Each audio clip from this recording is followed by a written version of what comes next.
Alright, so for 8.5, guys, products, powers, quotients, and roots of complex numbers.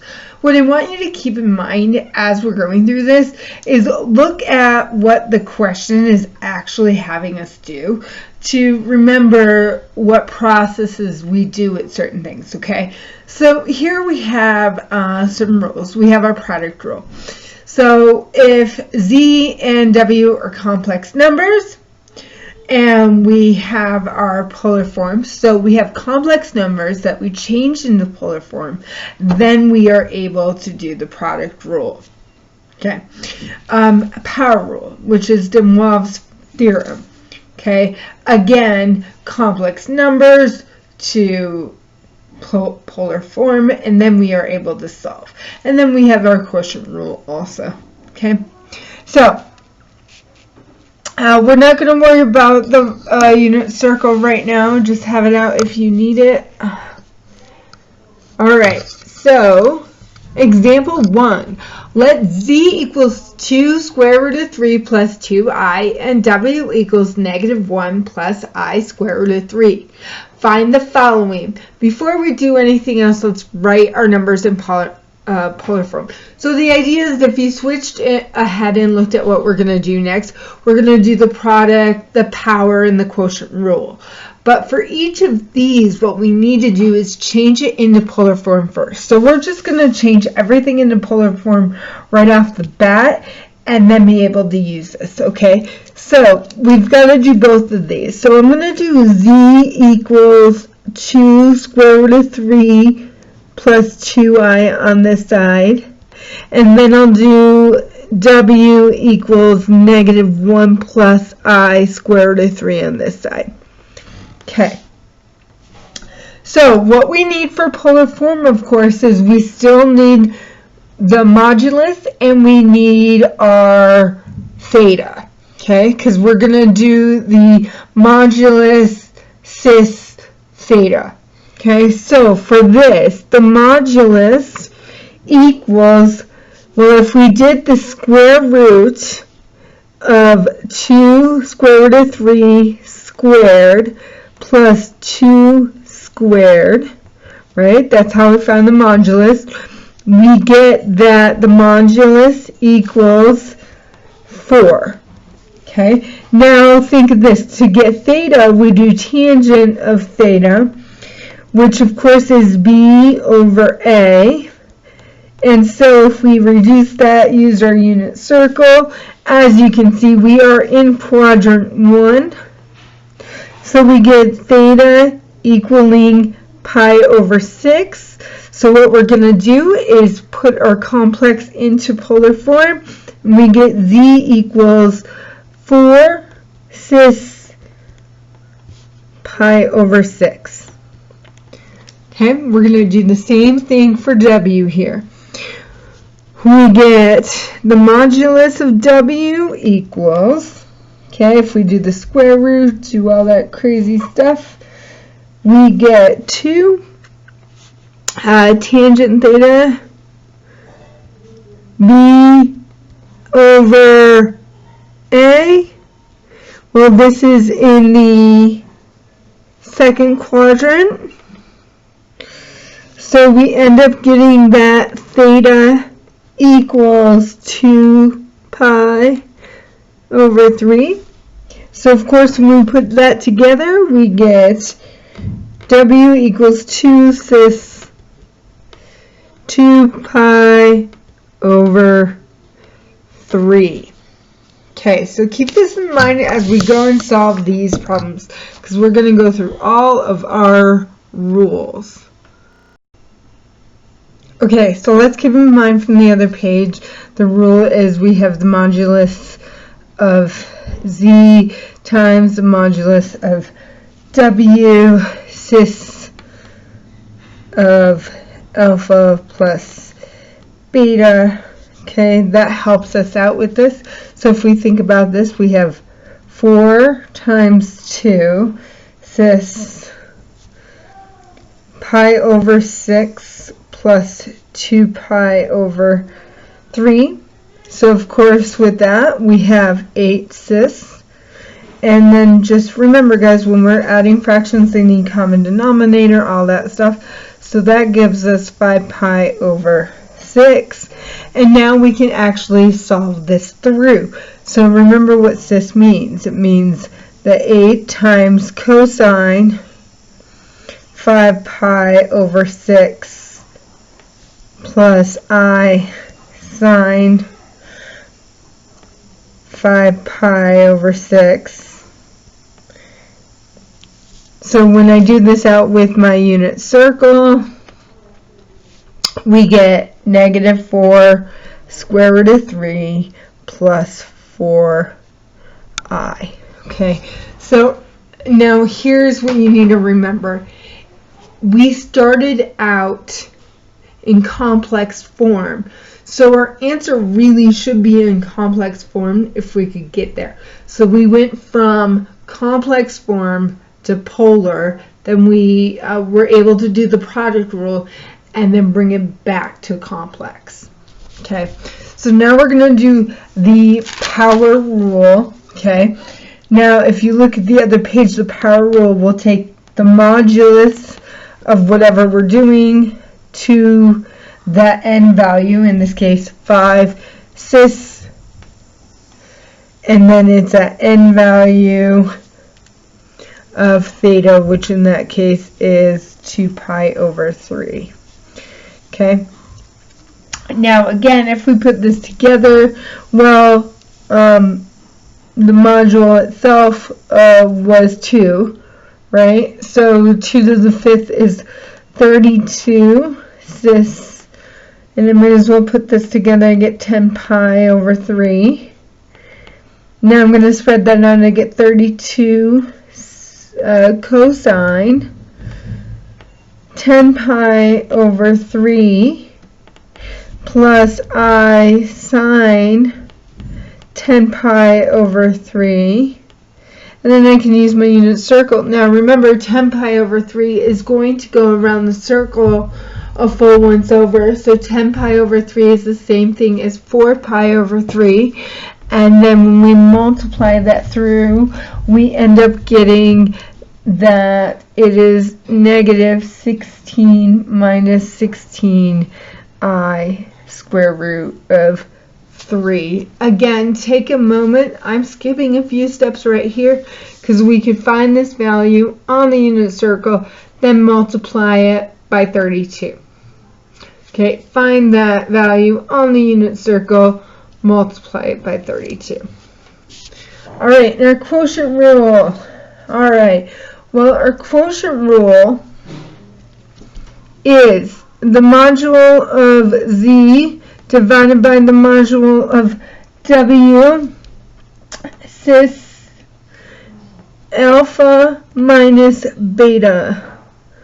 Okay, so let's look at that. That's 4 over 2 cis, and that's pi over 6 minus 2 pi over 3. Alright, so we get 2 cis. Common denominator again, we get negative pi over 2. Now let's spread that out. We get 2 times cosine negative pi over 2 plus sine, I sine, of negative pi over 2. And if we simplify that out, well, the real term becomes 0. In our imaginary here, we get negative 2i. Next, we're going to go to the roots of complex numbers. So our last goal here is to do the de Moivre's theorem but backwards. We're actually going to find the roots of our complex numbers. So we're going to be given a whole and we've got to put it into parts almost. So think of it that way. So what's going to be nice is that we're going to be given a complex number and we are going to be given how many roots are there. So let's back this up to maybe what we remember how to do algebraically, right? So if we were doing the cube root of 8, the first the cube of 8, right? The first thing we think of is w cubed equals 8. So of course our next step from there is going to be taking the cube root of both sides, and we get w equals 2. And that's great, but what if I decided to do it another way? And what if I said I have the cube root, and then I'm going to subtract 8 from both sides, and all of a sudden I get 0 here.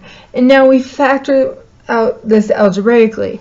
Don't forget, guys, this is like an a cubed minus b cubed, so a is w and b is 2. We have to remember our properties from 1050 when it comes to our algebra. So if we were to factor this, we get w minus 2 times w squared plus 2w plus 4 equals 0. Alright, so if we factor this out, we get w equals 2 again. Well, that's what we got before. Now here, this is not easily factorable, so we need to use the quadratic formula. When you use the quadratic formula, we end up with w equals negative 1 plus or minus I square root of 3. So when we do it like a normal algebra way of thinking, we say to ourselves, oh, these are the real values or real solutions, but we're not including the complex numbers, so we need to be careful of that. And one way to remind ourselves of that is in secondary 3, we learned that the highest exponent, so I'm going to write that down, highest exponent was the number of complex zeros.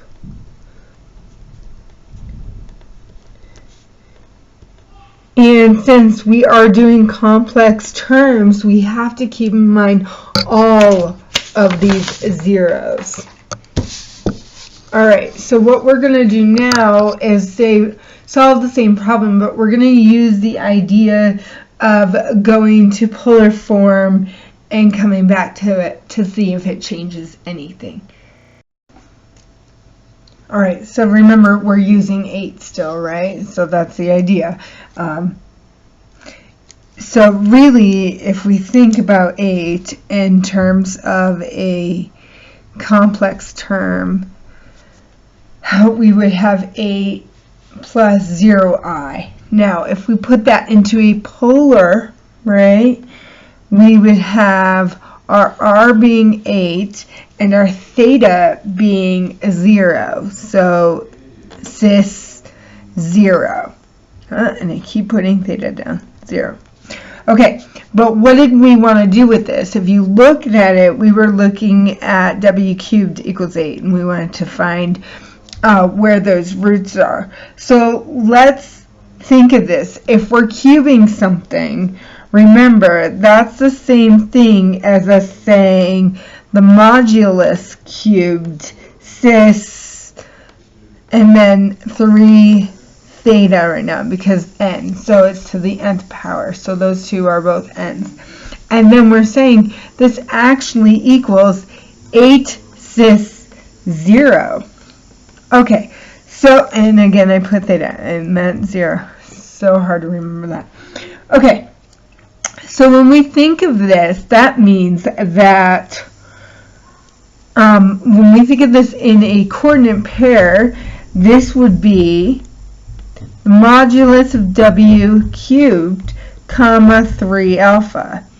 And on the other side, we have the coordinate 8, 0. Like our A and our B there. Let me focus this, guys. Alright, so let's think about this. Well, if then we put this to each other. We have the modulus of w cubed equals 8. Then the modulus of w is just 2. Alright, so in that sense, we also know then that 3 alpha equals 0. Well, that means, and don't forget the 0, what I'm going to do, because 0 is once around, but really when we think about it, we have to consider that k could be any integer and it keeps going around and around, right? So alpha equals 2 pi k over 3. Now, because we have 3 roots, I know that k can be 0, 1, or 2. So, in other words, guys, if we had 5 roots, it would be 0, 1, 2, 3, and 4. And that's how we get all of our roots. So what I'm going to do now is actually replace that. And now we know that we have a coordinate at 2, 0, 2, 1. When I plug in 1 for k here, I get 2 pi over 3. And if I do it again, I get 2, 4 pi over 3. And those are my 3 roots. You will find that if we went back into polar form and went back into complex form, that 2, 0 is complex form of 2. 2, 2 pi over 3 is actually complex form of -1 plus I square root of 3. And 2, 4 pi over 3 in complex form would be -1 minus I square root of 3. And those were the same 3 that we got on the other page. So remember that this is a rectangular form, then we would have to put it in polar form and then put it in complex form. Okay, so let's visualize it. Okay, so as you can see, there are 3 roots, and we want to keep going with everything with it. While the process of finding the cube roots of 8 seems a tad more involved than our previous factoring approach, this procedure can be generalized to find, for example, all the 5th roots of 32. Try using factoring techniques on that. If we start with a generic complex number in a polar form and solve the same manner, we arrive at the following. So the idea is we're able to come up with the same process that allows us to do one single formula every time to get all of those roots. And here it is down here. So if we have z and we are in the polar form where the modulus is z cis theta, okay, which equals r, because the modulus is r cis theta, then we can use this formula to find all the roots, okay? Now, n is the number of roots we have, and k, remember how we did 0, 1, and 2? So think of it as 0 all to n minus 1, okay? Just like what it has right here. So this is what we're going to keep in mind. So it's the root of how many we're doing, the nth root of our radius, cis, theta plus 2 pi k over n.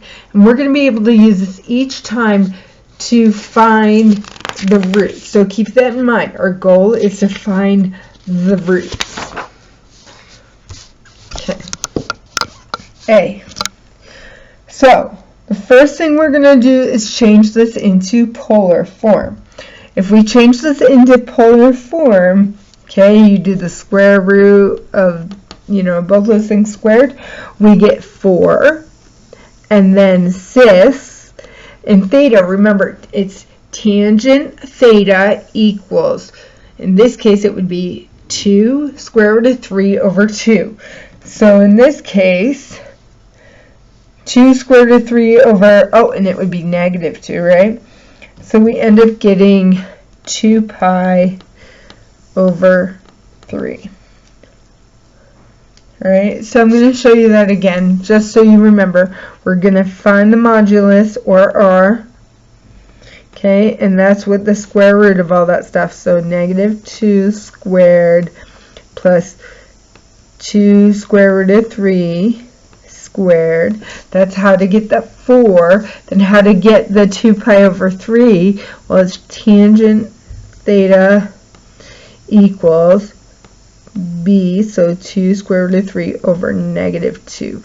So you are looking for negative square root of 3, and we find that at theta equals 2 pi over 3.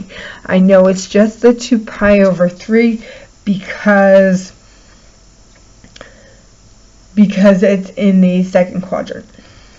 Okay, now let's look at everything I got from that. I get r equals 4, because remember r is a modulus anyways.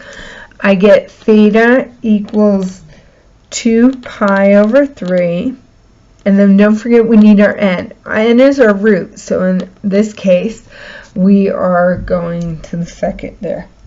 Now I'm going to start out with W0, subset 0. Remember, we go, that's where our k starts at 0 and goes up from there.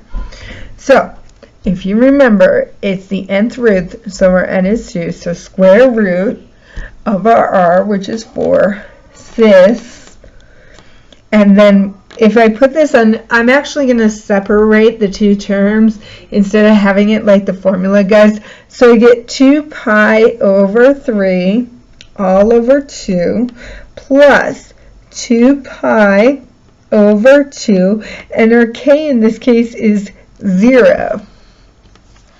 Alright, now when I do this out, I get 2 cis, and when I calculate this out, I get pi over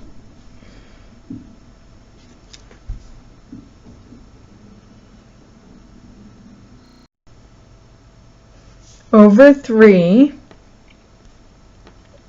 Now, remember what cis means. It means that we have 2 here times cosine of that pi over 3 plus I sine pi over 3. So if I use my unit circle now to help me calculate, I get 1 plus I square root of 3. Okay, so we start in complex, change it to polar, use the polar to find our roots, and then we're able to change our root back into complex. Now, of course, this is only one root, but we know we're going to 2 because n is 2. So I'm going to do this again with W subset 1. What that means is we're doing the same thing up here, but instead of 0, we're going to have 1. So square root of 4 cis 2 pi over 3 over 2 plus 2 pi over 2 times 1. Put that together, I get 2 cis 4 pi over 3. Okay, you can stop right now, do all that calculations, make sure you got that down, and then equals. I'm no longer going to write this spread out, so if you want, pause right now, write it expanded, and then use your unit circle, and you would come out with 1 minus I square root of 3. Okay, so just a reminder, when I have this spread out, guys, remember that it's your theta plus 2 pi k all over n, but really what I'm doing is I'm doing theta over n plus 2 pi k over n. I'm separating it because I know I'm going to have to, so just to emphasize where I'm getting that. Alright, now we have 4 roots. Okay, so the first thing I'm going to do is I need to change this to polar so I can find my r, my theta, and my n. Well, let's look at this. So if I change this into polar, I get z equals, well, when I do my modulus, I end up getting 16. And when I do my theta, the tangent of 0 over negative 16, which is 0, and I have to remember, where am I? I am over here, right? This is negative 16. So what radian am I? I am at pi. Okay, that's good. So I know my r is 16, because remember, r is always positive, guys. My theta is pi, and my n is going to be, in this case, 4, because we're finding 4 roots. So I have w subset 0, w subset 1, w subset 2, and w subset 3. Okay, I'll let you guys see the 3 ones. Well, actually, I can move this down a little bit. Okay. Now, remember, we always start out with that root, so it's going to be 4th root, because that's our n. And then it's the 4th root, in this case, of our r, which is 16.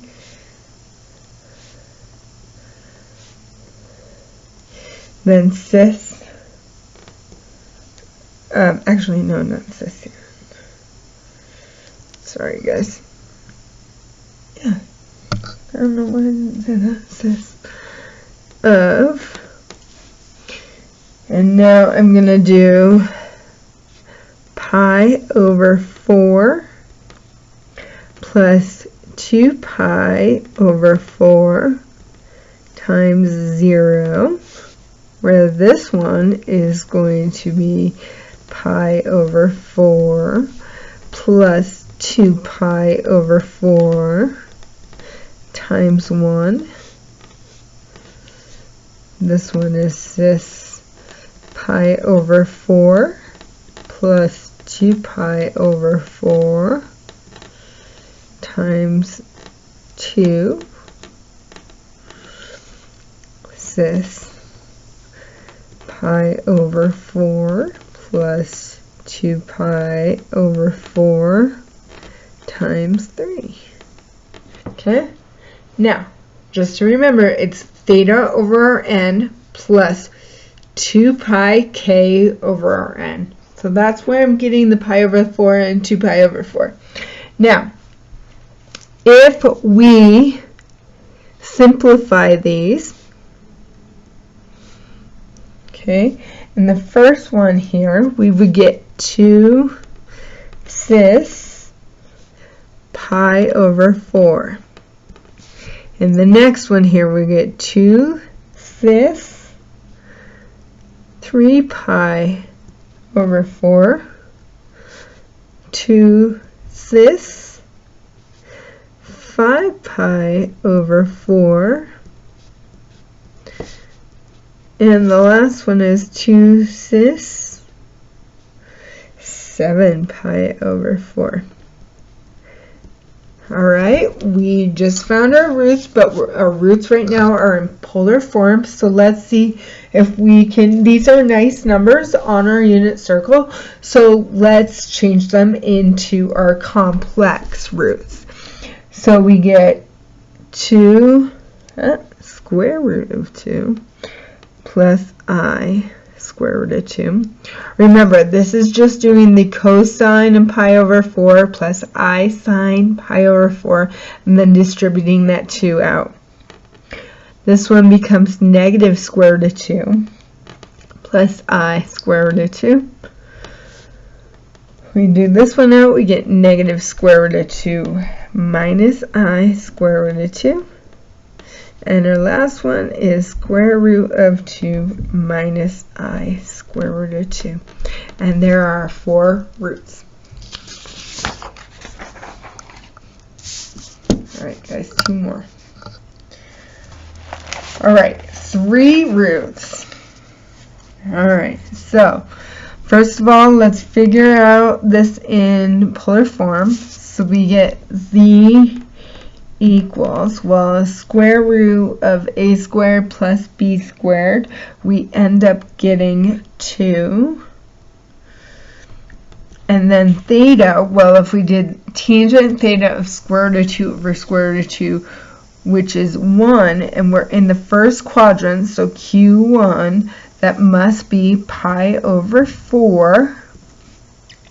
So this tells me that R is 2, theta is pi over 4, and N is 3. Alright, so let's write all these down. So we have W0, W1, and W2. Remember, all of these numbers count for K. We're doing 3, so it's going to be the cube root of R, cis. And then we have our theta over N plus 2 pi over N, and our K in this case is 0. Okay, now when we do this out, we get, well, the square root of, or the cube root of 2 is not a nice number, right guys? So I'm going to actually keep that right now, cis, and then let's put together our 2 fractions here, and we end up getting pi over 12. Now, what I want to show you is in the other 2, we've been taking this polar form and then putting it back into complex. Now, the reason why I'm going to say let's not do that is, 1, if we took that step, we would now have to use our sum and difference to start breaking that down. The other thing we don't have to do is because in the directions was there no place that said make sure your answer is in complex form. So you want to make sure that whatever the directions say of what your answer should be in. If this were an easy one that we could actually break it down with our unit circle, yes, let's break it down.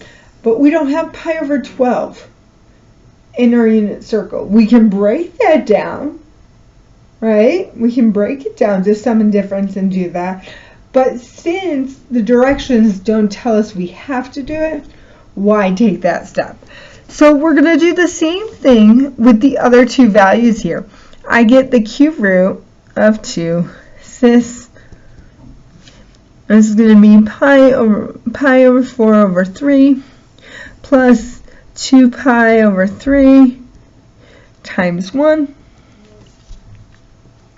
which of course brings us down to cube root of 2 cis, and if we break everything down, we get 3 pi over 4.